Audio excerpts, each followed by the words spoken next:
10 ನಿಮಿಷದಲ್ಲಿ ಮಾಡ್ಕೊಳ್ಬಹುದು. ಅಷ್ಟು ಈಸಿಯಾಗಿ ತೋರಿಸ್ಕೊಡ್ತಾ ಇದ್ದೀನಿ. ಬನ್ನಿ ವಿಡಿಯೋ ತಡ ಮಾಡದೆ ಸ್ಟಾರ್ಟ್ ಮಾಡ್ಕೊಳ್ಳೋಣ. ನಮಸ್ತೆ ಎಲ್ಲರಿಗೂ.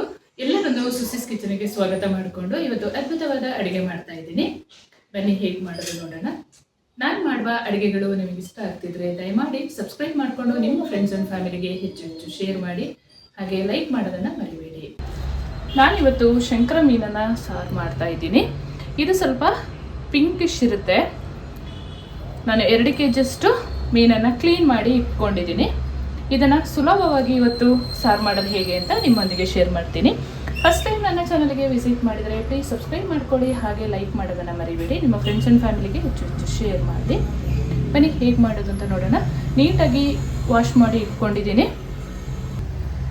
ಮೀನು ಸಾರಿಗೆ ಒಂದು ಮಿಕ್ಸಿ ಜಾರನ್ನು ತೆಗೆದುಕೊಂಡು ಒಂದು ಸಣ್ಣ ಕಾಯಿನ ಈ ಥರ ಕಟ್ ಮಾಡಿ ಹಾಕ್ಕೊಳ್ತಾ ಇದ್ದೀನಿ.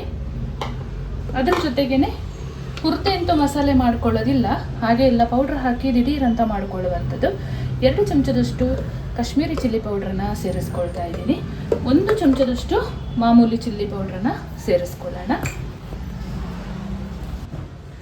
1 ಚಮಚದಷ್ಟು ಹಳದಿ ಪೌಡರ್, 1 ಗೆಡ್ಡೆ ಬೆಳ್ಳುಳ್ಳಿಯನ್ನು ಸಿಪ್ಪೆ ತೆಗೆಯದೆ ಹಾಗೆ ಹಾಕ್ಕೊಳ್ತಾ ಇದ್ದೀನಿ.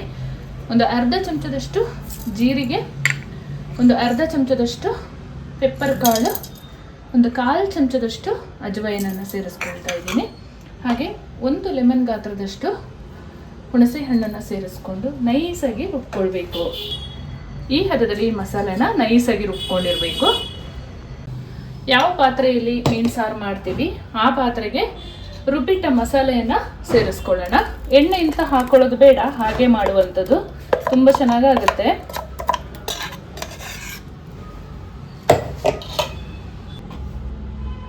ಒಂದು ಗ್ಲಾಸಷ್ಟು ಜಾರ್ ತೊಳೆದ ನೀರನ್ನು ಕೂಡ ಸೇರಿಸ್ಕೊಳ್ತೀನಿ.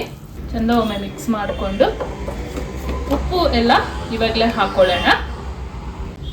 1 ಈರುಳ್ಳಿನ ಸ್ಲೈಸ್ ಆಗಿ ಕಟ್ ಮಾಡಿದ್ದೀನಿ, ಅದನ್ನು ಸೇರಿಸ್ಕೊಳ್ಳೋಣ. ಹಾಗೆ 2 ಸಣ್ಣದಾದ ಟೊಮೆಟೊನ ಉದ್ದ ಕಟ್ ಮಾಡಿಕೊಂಡು ಸೇರಿಸ್ಕೊಳ್ಳೋಣ. ರುಚಿಗೆ ತಕ್ಕಷ್ಟು ಉಪ್ಪು ಸೇರಿಸ್ಕೊಳ್ತಾ ಇದ್ದೀನಿ.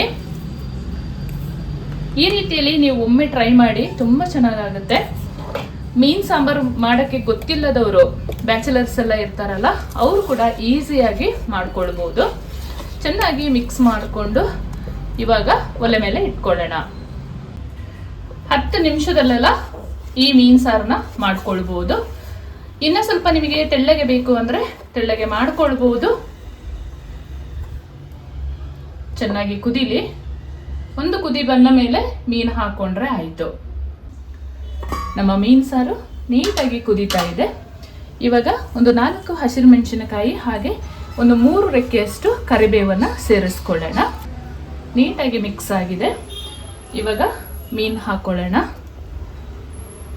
ಮೀನು ಹಾಕಿದ ಮೇಲೆ ಸ್ಪೂನ್ ಹಾಕ್ಕೊಂಡು ಹಡಾಹುಡಿ ಮಾಡಿ ತಿರುಗಿಸ್ಕೊಳ್ಬಾರ್ದು, ನಿಧಾನಕ್ಕೆ ತಿರುಗಿಸ್ಕೊಳ್ಬೇಕು.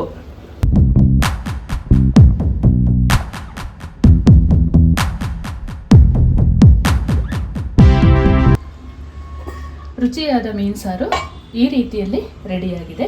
1 ಚಮಚದಷ್ಟು ಸಣ್ಣದಾಗಿ ಕಟ್ ಮಾಡಿದ ಕೊತ್ತಂಬರಿ ಸೊಪ್ಪನ್ನು ಹಾಕ್ಕೊಳ್ತಾ ಇದ್ದೀನಿ. ಸ್ಟವ್ ಆಫ್ ಮಾಡಿಕೊಂಡು ಸರ್ವ್ ಮಾಡ್ಕೊಳ್ಳೋಣ.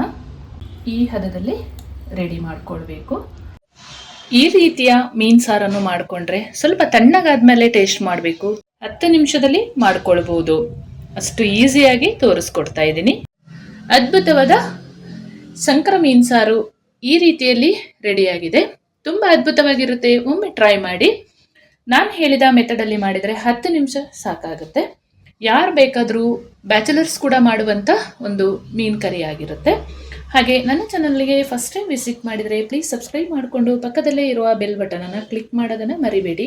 ನಿಮ್ಮ ಫ್ರೆಂಡ್ಸ್ ಆ್ಯಂಡ್ ಫ್ಯಾಮಿಲಿಗೆ ಹೆಚ್ಚು ಶೇರ್ ಮಾಡಿ, ನನ್ನ ಚಾನಲ್ಗೆ ಸಪೋರ್ಟ್ ಮಾಡಿ. ಮುಂದೆ ಅದ್ಭುತವಾದ ಹೊಸ ರುಚಿಯ ಅಡುಗೆಯೊಂದಿಗೆ ನಿಮ್ಮನ್ನು ಭೇಟಿ ಮಾಡ್ತೀನಿ. ಅಲ್ಲಿವರೆಗೂ ತುಂಬ ಹೃದಯದ ಧನ್ಯವಾದಗಳು.